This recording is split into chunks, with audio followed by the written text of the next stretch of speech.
आई बहुत ही प्यारा छठ का गीत। छठी माई के घाटवा पड़े आजन बाजन, बाजा बजावाई बहो। एगो बड़ती मैया से का कहेली कि ए माई, अगर हमार मन के मुराद पूरा हो जाए तो हम तोहरा के अर्घ देहब। कैसे कहा तारी सुनी। छठी माई के घाटवा पड़े आजन बाजन, बाजा बजावाई बहो। छठी माई के घाटवा पड़े आजन बाजन, बाजा बजावाई बहो। गोदिया में हुई है बालक बाता, अर्घ देवे आई बहो। गोदिया में हुई है बालक बाता, अर्घ देवे आई बहो।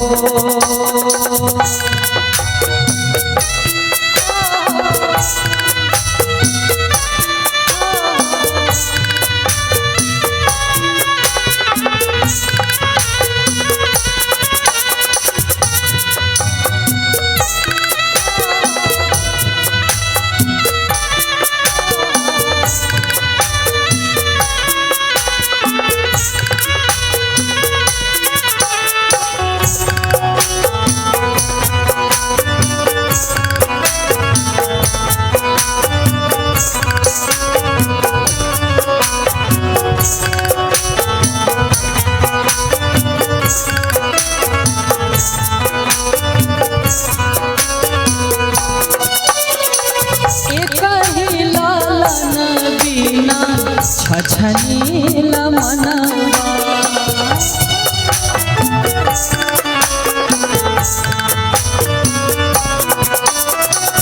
सुनसान भइले माई घरवा बनवा।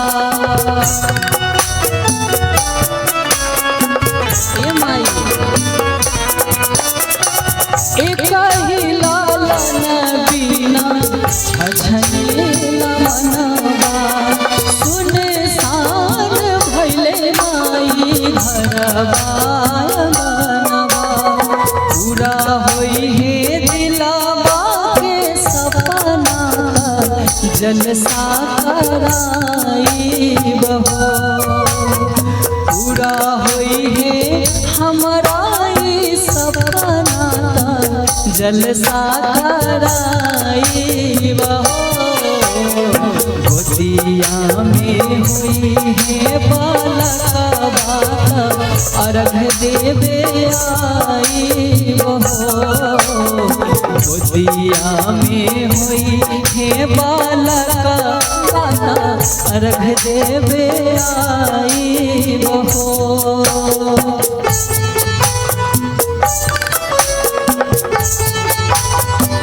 जय छठी मैया।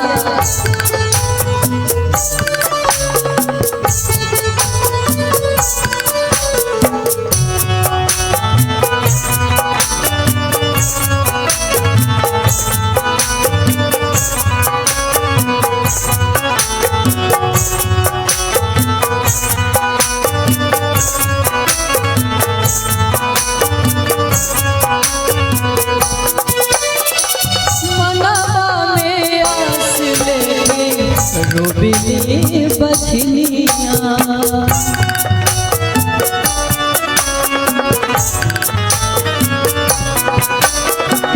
कहिया बसैबू छठी माई हमार दुनिया।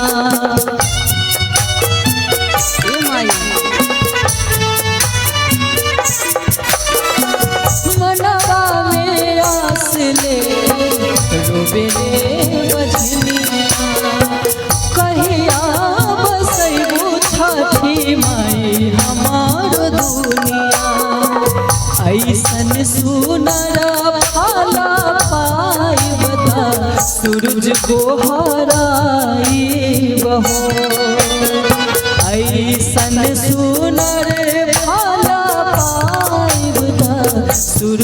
गोहराई बहो गोदिया में हुई हे बालका बात रख देवे आई बहो गोदिया में हुई हे बालका बात रख देवे आई बहो छठी माई के घाटवा पड़े आजन बाजन बाजा बाजा बहो छठी माई के घाटवा पड़े आजन बाजन बाजा बाजा बहो गोदिया में होई हे बालका बात रख देवे आई बहो गोदिया में हुई हे बालका बात